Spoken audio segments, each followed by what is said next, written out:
नमस्कार प्यारे बच्चों, मेरा नाम जोगेंद्र सिंह है। मैं गवर्नमेंट मॉडल संस्कृति सीनियर सेकेंडरी स्कूल मोरनी हिल्स पंचकुला में कार्यरत हूँ। आज के इस वीडियो में हम क्लास 9th के चैप्टर नंबर 5 यूक्लिड की ज्यामिति का परिचय करेंगे। यहाँ पे एक जो वर्ड आया है ज्यामिति, ज्यामिति, इसको इंग्लिश में क्या बोलते हैं? जियोमेट्री। और जियोमेट्री ज्यामिति जो दो वर्ड से मिलके बना है, यूनानी भाषा में ये दो वर्ड से मिलके बना है। जियो का मतलब है अर्थ, धरती, भूमि, और मेट्री का मतलब है मापन। तो स्टार्टिंग में जियोमेट्री जो है अधिकतर किसके? धरती के मापन के लिए प्रयुक्त किया गया। आज ये गणित विषय का एक बहुत ही इम्पोर्टेंट शाखा बन चुकी है। हम अपने व्यवहारिक जीवन में इसका बहुत अत्यधिक प्रयोग करते हैं। स्टार्टिंग में कोई भी सभ्यता रही हो, चाहे वो मिस्र की हो, बेबीलोन की हो, हड़प्पा, मोहनजोदड़ो जो भारत की सभ्यता मानी जाती है, यूनानी सभ्यता है, इनका सभ्यता है, इन सभी में ज्यामिति का बहुत प्रयोग हुआ है। जैसे कि मिस्र में नील नदी है। नील नदी में जब भी बाढ़ आती थी तो उसके आसपास के जितने भी खेत होते थे वो बह जाते थे, और उनके जो स्वामी होते थे उनको अपनी ज़मीन को दोबारा से फिर उनकी बाउंड्री, क्योंकि वो बहने के कारण उनकी बाउंड्री जो थी वो ख़त्म हो जाती थी, उनको दोबारा से वो बाउंड्री बनानी पड़ती थी। स्टार्टिंग में तो बहुत प्रॉब्लम हुई, लेकिन जब उन्होंने इस ज्योमेट्री के नियम बना लिए उसके बाद उनके लिए उनका जो क्षेत्रफल था कहाँ से करनी है, बड़े आसानी से वो अपने क्षेत्रफल को कैलकुलेट करके उसी हिसाब से अपनी जो ज़मीन है उनकी बाउंड्री दोबारा से बना लेते थे। हम अगर मोहनजोदड़ो, हड़प्पा एंड मोहनजोदड़ो की अगर हम बात करें 3000 साल पहले की जो हमारी सभ्यता है उसमें भी ज्योमेट्री का बहुत ही अत्यधिक प्रयोग हुआ मिला है। हड़प्पा और मोहनजोदड़ो अगर शहर आपने सोशल स्टडी में पढ़े होंगे, बहुत ही विकसित जो शहर माने जाते हैं। उनकी जो गलियां थी वो उनमें पानी की व्यवस्था थी, जो सड़कें थी वो पैरेलल, एक दूसरे को पैरेलल कट करती थी, 90 डिग्री के ऊपर कट करती थी। उनकी जो ईंटें थी वो हमेशा लंबाई, चौड़ाई और ऊंचाई उनका 4:2:1 का अनुपात रहता था हमेशा। तो ये सभी किससे संभव हुआ था? ज्योमेट्री से। इन्होंने जो अन्नागार थे या स्नानागार थे वो सभी किससे प्रभावित थे? हमारी ज्योमेट्री से प्रभावित थे। मतलब कि जो पुरानी सभ्यता थी उनको इस ज्योमेट्री का पता था, लेकिन उस समय सिर्फ व्यवहार के रूप में ही इसको प्रयोग किया जाता था, व्यवहारिक रूप में इसका प्रयोग होता था। यूनानी सभ्यता में इस बात पर बल दिया गया कि जो ये रचनाएं हैं ये किस प्रकार हो जाती हैं, उनकी निगमन, कथन, उनकी जो अभिरुचि थी वो उनको सत्यता किस तरह से ये सत्य हैं उनके जांचने में हुई थी। सबसे पहला प्रूफ की अगर हम बात करें, प्रूफ वो एक यूनानी गणितज्ञ थेल्स ने दिया था, और उन्होंने जो पहला प्रूफ दिया था कि किसी वृत्त को उसका जो व्यास है वो 2 बराबर भागों में बांटता है। ये सबसे पहले थेल्स ने पहला प्रूफ, जो ज्ञात प्रूफ मिलता है गणित में, वो थेल्स के द्वारा दिया मिलता है कि किसी वृत्त का जो व्यास है वो उसको 2 बराबर भागों में बांटता है। इन्होंने पहला प्रूफ दिया था। इसके बाद थेल्स के जो शिष्य थे पाइथागोरस, इनके भी हमने प्रूफ पढ़े हैं, और अन्य जो शिष्य थे उन्होंने बहुत सारे प्रूफ दिए हैं हमें। लेकिन सबसे पहले अगर हम बात करें कि बुक के अंदर, किसी पुस्तक के अंदर उनको संकलित करने का जो काम था वो किसने किया था? वो किया था यूक्लिड ने।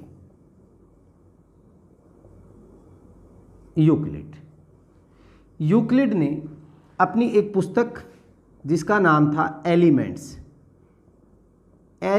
में, इसमें 13 अध्याय हैं। उन्होंने जो भी उनको ज्ञात नियम थे, जो भी प्रूफ थे, जितने भी सारे उसके चारों तरफ किसी भी देश से संबंधित, उन्होंने उनको एकत्रित किया और अपनी पुस्तक एलिमेंट्स में लिखा।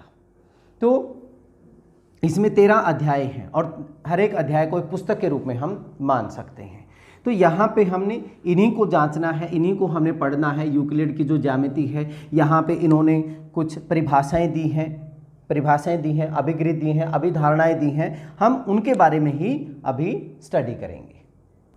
यूक्लिड के समय के जितने भी गणितज्ञ थे, उन्होंने अपने आसपास के परिवेश को देखकर एक मॉडल सोचा जिसमें बिंदु, रेखाएं, पृष्ठ इत्यादि की जो उन्होंने परिभाषाएं थी वो विकसित की। एक ठोस, आसपास की जो ठोस वस्तुएं थी वो आकाश से या दूसरे भाग से उनको क्या करती थी, अलग करती थी। ठोस का एक आकार होता है, माप होता है, उनकी कुछ परिसीमाएं पृष्ठ होती हैं, पृष्ठों की कोई लंबाई या चौड़ाई, मोटाई, पृष्ठों की मोटाई नहीं होती। इसके बाद इनके जो पृष्ठ हैं ये वक्र हो सकते हैं या सीधी रेखा में हो सकते हैं। रेखाओं के जो सिरे होते हैं वो बिंदु होते हैं। इस तरह की परिभाषाएं उन्होंने दी। यूक्लिड ने अपनी पुस्तक के पहले भाग में लगभग 23 परिभाषाएं दी। उनमें से कुछ परिभाषाएं यहाँ पे हैं। पहली परिभाषा क्या है? एक बिंदु वह है जिसका कोई भाग नहीं होता। बिंदु, ये बिंदु है, इसका कोई भाग नहीं होता, मतलब ना लंबाई, चौड़ाई, ऊंचाई इसकी कुछ नहीं होती। ये बिंदु की परिभाषा दी गई।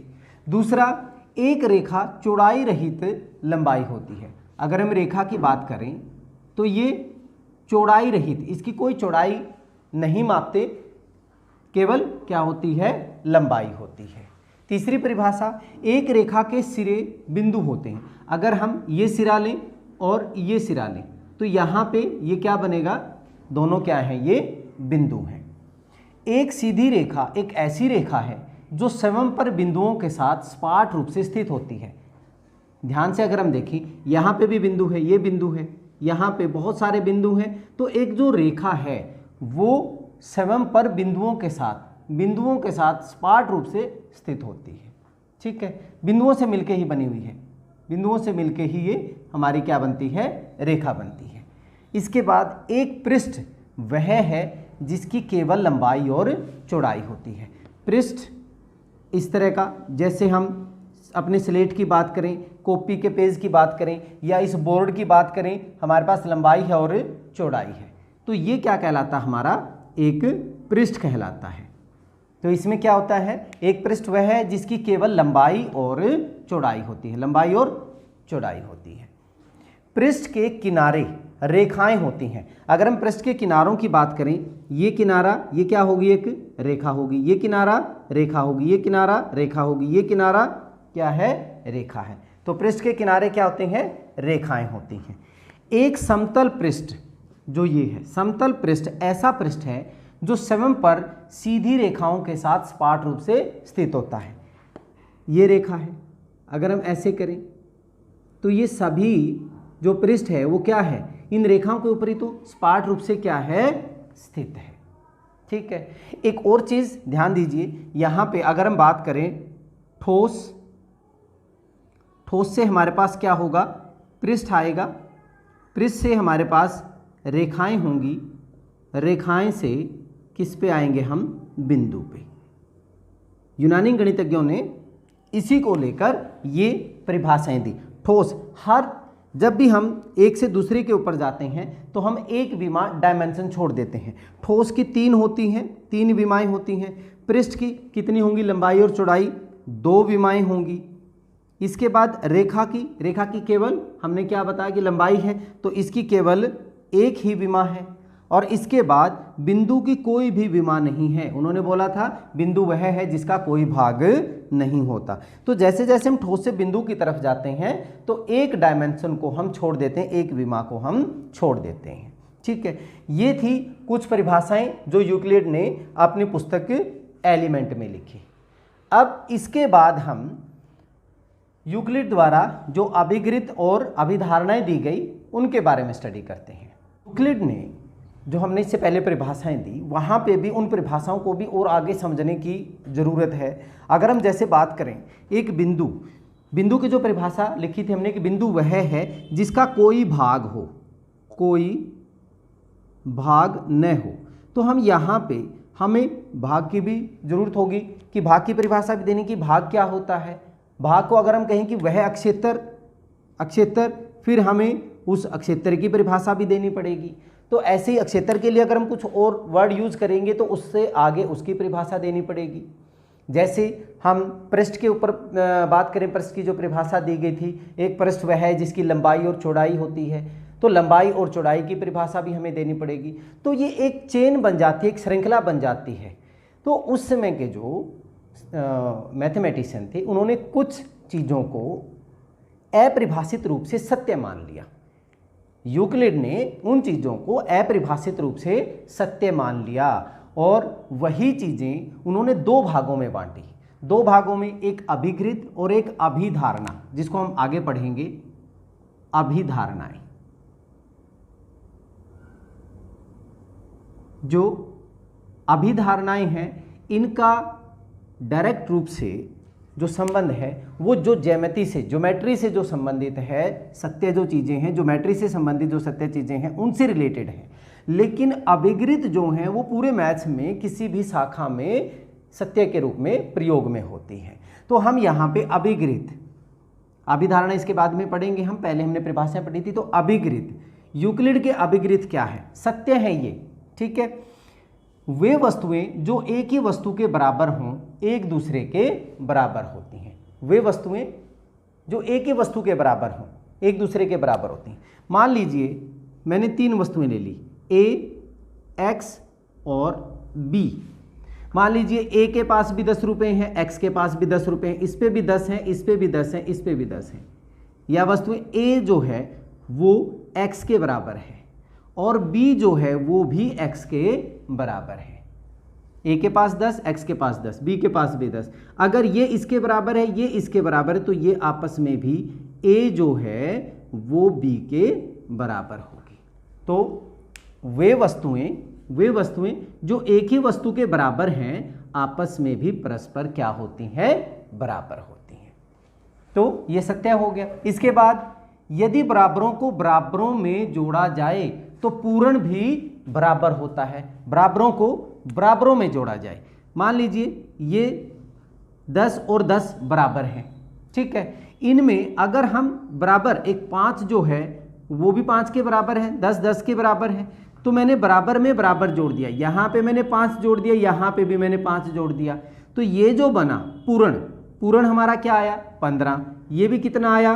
15 आया। तो बराबर में बराबर जोड़ने पर जो पूर्ण आता वो भी आपस में क्या होंगे? बराबर होंगे, ठीक है। ये था हमारा दूसरा अभिकृत। तो सत्य ही, सर्वव्यापी सत्य है। इसके बाद यदि बराबरों को बराबरों में से घटाया जाए तो शेषफल भी बराबर होता है। ये बराबर आपस में बराबर हैं। और मान लीजिए मैंने बराबर चीज़ दोनों में से घटा दी, बराबरों में से बराबर अगर घटा दी जाए तो जो शेषफल होता है वो भी आपस में क्या होता है? बराबर होता है, ठीक है। ये हमारा जो तीसरा है ये भी सर्वव्यापी सत्य है। ये हर एक चीज़ में, चाहे ज्योमेट्री से संबंधित हो या किसी भी भाग में करोगे तो वो सत्य ही रहेगा। वे वस्तुएं जो परस्पर संपाती हों, संपाती क्या होती हैं? अगर हम एक चीज़ को दूसरे के ऊपर रखें तो एक दूसरे को पूरी तरह से ढक लें, सारे के सारे पार्ट्स जो उसके हैं होते क्या होते हैं? बराबर होते हैं। तो एक दूसरे के क्या होंगी? बराबर होती हैं। मान लीजिए मैंने एक वृत्त ले लिया और दूसरा भी एक वृत्त ले लिया। अगर मैं इस वृत्त को इसके ऊपर रख देता हूं और ये बिल्कुल इसी के ऊपर आ जाए, इस वृत्त को रखने पर इसी वृत्त के ऊपर आ जाए तो ये आपस में क्या होंगे? बराबर होंगे। ये दोनों वृत्त क्या हो जाएंगे? बराबर। और संपाती का मतलब क्या होता है कि इस वृत्त को उठा के मैं इसके ऊपर रखूंगा, एग्जैक्ट उतना ही आ जाए तो वो संपाती होते हैं। तो वे वस्तुएं जो परस्पर संपाती हों एक दूसरे के क्या होंगी? बराबर होंगी। इसके बाद पूर्ण अपने भाग से बड़ा होता है। पूर्ण जो पूरी वैल्यू है वो अपने भाग से बड़ी होती है। मान लीजिए कि रोटी है और रोटी का मैं अगर इतना सा टुकड़ा कर दूं तो ये जो पूर्ण है ये अपने भाग से क्या होगी? हमेशा बड़ी होगी। अगर हम विश्व को पूर्ण ले लें, हमारी जो पृथ्वी है वो हमारी पूर्ण है, उसमें से अगर हम भारत की बात करें तो भारत क्या होगा? उससे छोटा होगा, मतलब पृथ्वी बड़ी है तो पूर्ण जो है अपने भाग से क्या होगा, बड़ा होगा। एक लाइन है, अगर हम ज्योमेट्री में बात करें, ये हो गया लाइन, ये हमारी एक पूर्ण है, इसमें से अगर ये इसका भाग लेते हैं तो पूर्ण जो है अपने भाग से हमेशा क्या होगा, बड़ा होगा। अगर हम 100 हमारा पूर्ण है, 100 में से अगर हम 10 वैल्यू लेते हैं, 10 मान लेते हैं, तो ये जो पूर्ण है ये अपने भाग से क्या होगा, बड़ा होगा। ठीक है, तो पूर्ण अपने भाग से बड़ा होता है। एक ही वस्तुओं के दुगने परस्पर बराबर होते हैं। एक ही वस्तु मतलब बराबर। मान लीजिए एक वस्तु हमारे पास 10 है, ये दोनों एक ही वस्तु हैं क्योंकि बराबर हैं। अगर मैं इनका दुगना करता हूं, ये और ये दुगना करेंगे, ये भी 20 हो गया, ये भी 20 हो गया, तो उनके दुगने क्या होंगे, बराबर होंगे। एक ही वस्तुओं के दुगने परस्पर बराबर होते हैं, तो सर्वव्यापी सत्य है ये। इसके बाद एक ही वस्तुओं के आधे परस्पर बराबर होते हैं। अब मैं इनके आधे कर दूं, 2 से अगर भाग कर देता हूं तो आधे करोगे, ये भी 10 हो गया और ये भी 10 हो गया, तो ये भी आपस में क्या हुए, बराबर हुए। ये हैं हमारे सर्वव्यापी सत्य जो गणित विषय की हर एक शाखा में सत्य के रूप में सत्यापित होते हैं। ये हैं हमारे अभिगृत। अब हम अभिधारणाओं के बारे में पढ़ेंगे जो हमारी ज्योमेट्री से संबंधित सत्य है कि अभिधारणाएं जो हमारी ज्योमेट्री से रिलेटेड है वो हम स्टडी करेंगे। सबसे पहले क्या कहता है, एक बिंदु से एक अन्य बिंदु तक सीधी रेखा खींची जा सकती है। अगर मैं एक बिंदु यहाँ पे ले लूँ, एक बिंदु यहाँ पे ले लूँ, तो एक बिंदु से दूसरे बिंदु तक एक सीधी रेखा खींची जा सकती है। मान लीजिए ए है और ये बी है, तो एक सीधी रेखा खींची जा सकती है। ये हमारा सर्वव्यापी सत्य है। यहाँ पे एक अभिगृत भी आता है जिसको यहाँ पे चैप्टर में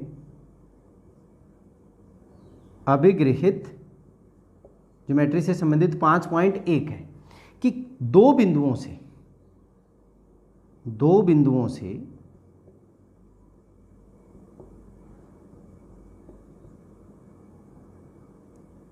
केवल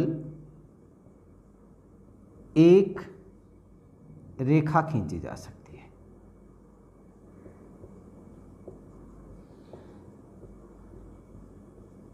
ये हमारा अभिगृहित 5.1 है। ये बहुत बार ऑब्जेक्टिव टाइप में भी क्वेश्चन आता है कि दो बिंदुओं से एक सीधी जो रेखा है वो केवल एक ही रेखा खींची जा सकती है। एक बिंदु से अगर हम बात करें, एक बिंदु से तो बहुत सारी रेखाएं खींची जा सकती हैं। किसी एक बिंदु से अपरिमित रूप से अनेक रेखाएं खींची जा सकती हैं, लेकिन किसी एक बिंदु से दूसरे बिंदु के बीच में अगर आप जाएंगे तो केवल यहाँ से भी बहुत सारी खींची जा सकती हैं, लेकिन इन दोनों बिंदुओं से केवल एक ही रेखा खींची जा सकती है। ठीक है, बहुत इंपॉर्टेंट है। इसके बाद एक शांत रेखा को अनिश्चित रूप से बढ़ाया जा सकता है। अब मान लीजिए ये हम यहाँ पे करके दिखा रहे हैं, ये एक शांत है, यहाँ पे शांत है ए और बी तक। अब मैं इसको यहाँ पे मर्जी है मैं कहाँ तक बढ़ाना चाहूँ, इसको आगे कहीं तक अनिश्चित रूप से, और इस तरफ भी हम ऐसे ही बढ़ा सकते हैं। तो एक शांत रेखा को अनिश्चित रूप से बढ़ाया जा सकता है। अनिश्चित कहीं तक भी हम बढ़ा सकते हैं, कम भी बढ़ा सकते हैं, ज़्यादा भी बढ़ा सकते हैं, अपरिमित रूप से। ठीक है, ये था हमारे पास, ये भी सर्वव्यापी सत्य है। अभिधारणा सेकेंड। थर्ड, किसी को केंद्र मानकर और किसी त्रिज्या से एक वृत्त खींचा जा सकता है। किसी को केंद्र, अब मेरे पास ये बोर्ड है, मैं कहीं पे भी केंद्र, मान लीजिए मैंने यहाँ पे केंद्र मान लिया और मेरी मर्जी है मैं कितनी त्रिज्या ले लूँ, ये लीजिए, इस त्रिज्या से मैंने एक वृत्त की रचना यही होती है कि किसी बिंदु को केंद्र मानकर जितनी भी हमने 1 सेंटीमीटर, 2 सेंटीमीटर, 5 सेंटीमीटर हम त्रिज्या खींच सकते हैं, त्रिज्या से वृत्त खींच सकते हैं। अब यहीं पे इसी को केंद्र मानकर मैं इससे बड़ा भी कर सकता था। ठीक है, अब मान लीजिए मैं इस वृत्त के यहाँ पे कोई पॉइंट ले लूँ और यहाँ से मैं ऐसे एक वृत्त की रचना कर सकता हूँ। यहाँ पे इस कोने में भी मैं एक वृत्त की रचना कर सकता हूँ और त्रिज्या मैं कितनी ले सकता हूँ, इससे छोटा भी ले सकता था। तो किसी को केंद्र मानकर और किसी त्रिज्या से एक वृत्त खींचा जा सकता है। सर्वव्यापी सत्य है, आप कहीं पे भी खींच सकते हैं। ठीक है, फोर्थ नंबर पे अभिधारणा, सभी समकोण एक दूसरे के बराबर होते हैं। समकोण मतलब 90 डिग्री के जो कोण होते हैं वो आपस में क्या होते हैं, बराबर। आपने ये समकोण लिया, मान लीजिए ये मेरा P है, Q है, R है, ये हमने समकोण की रचना की, तो ये तो क्या रहेगा, मान 90 डिग्री का रहेगा, चाहे इनकी लेंथ कितनी छोटी हो। और अगर हम बड़ी वैल्यू भी ले लेते हैं, अगर मैं बड़ा भी लूँगा तब भी यहाँ पे जो होगा, मान लीजिए ए बी सी है, तो ये तो हमारे पास समकोण है, 90 डिग्री रहेगा। मतलब समकोण जितने भी होंगे उनका मान क्या होगा, बराबर होगा। सभी समकोण, समकोण का मतलब 90 डिग्री, 90 डिग्री छोटा ले लीजिए बड़ा ले लीजिए, हमेशा क्या रहेगा, बराबर रहेगा। ठीक है, ये था हमारा फोर्थ। अब पांचवा जो है ये बहुत इंपॉर्टेंट है, इसको हमने ध्यान से करना है।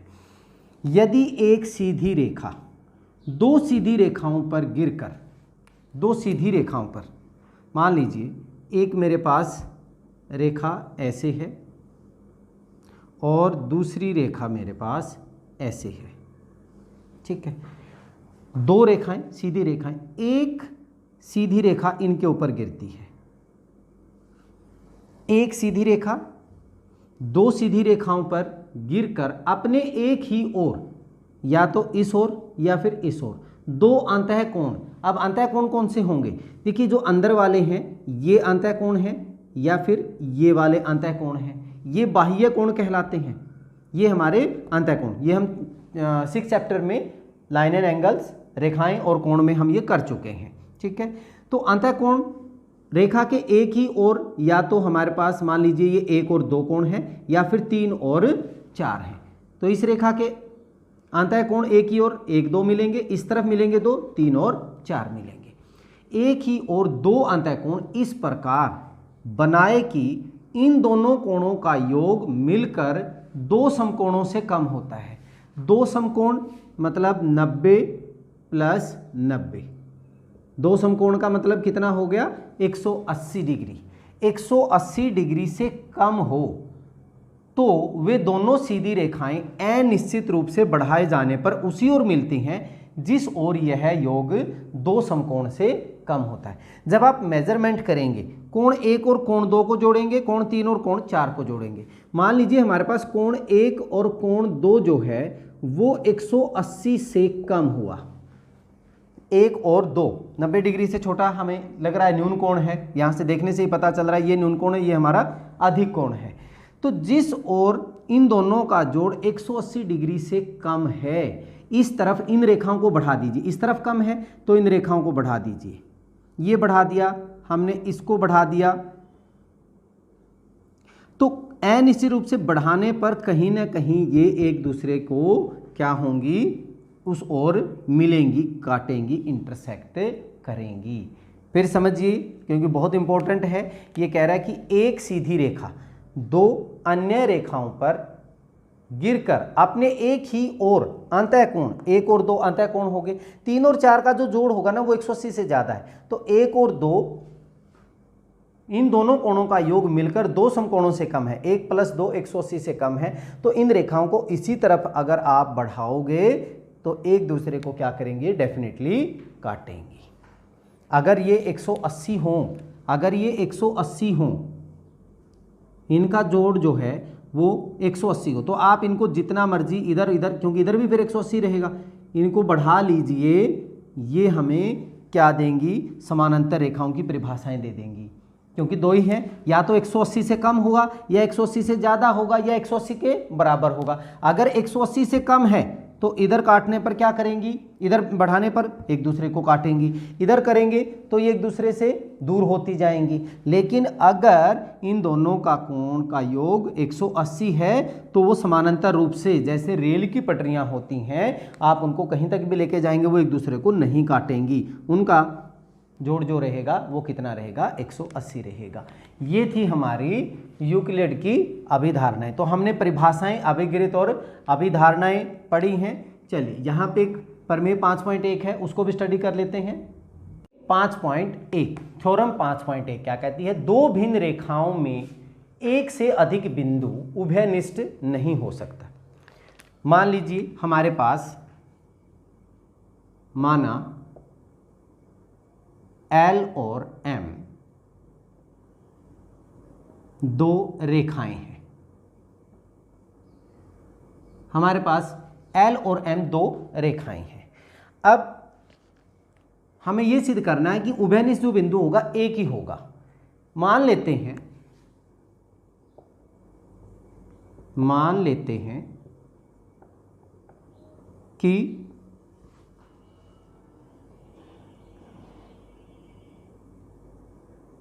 दो बिंदु P व Q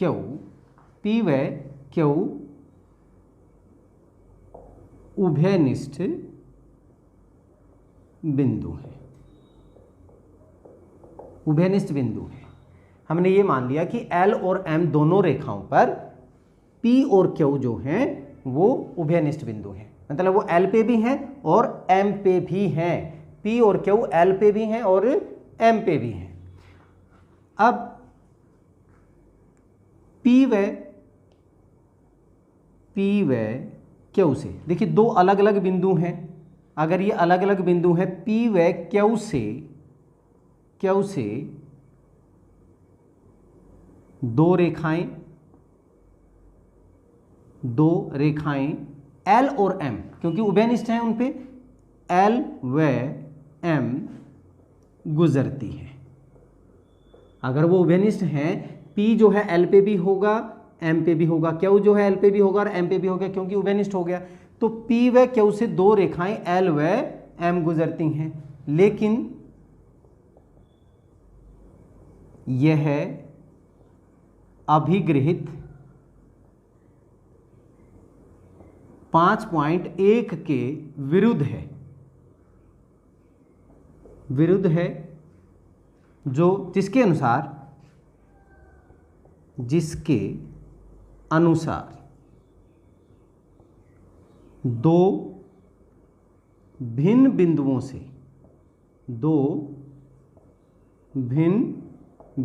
से केवल कितनी रेखाएं?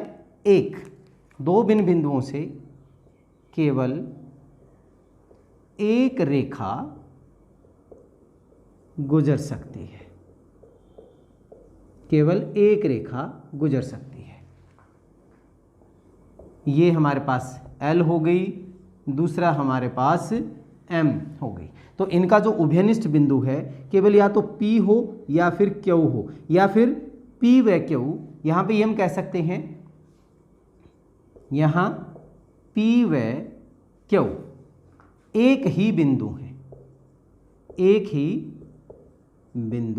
हैं, P और Q दोनों एक दूसरे के ऊपर ही हैं, तभी ये पॉसिबल हो सकता है। तो दो भिन्न रेखाओं में एक से अधिक उभयनिष्ठ नहीं हो सकता, केवल एक ही बिंदु उभयनिष्ठ हो सकता है। ये थी हमारी थ्योरम 5.1 प्रमेय 5.1। इस वीडियो में हमने यूक्लिड की ज्यामिति का जो परिचय इंट्रोडक्शन किया है। अब नेक्स्ट वीडियो में हम इसकी एक्सरसाइज के क्वेश्चंस करेंगे। तब तक के लिए धन्यवाद।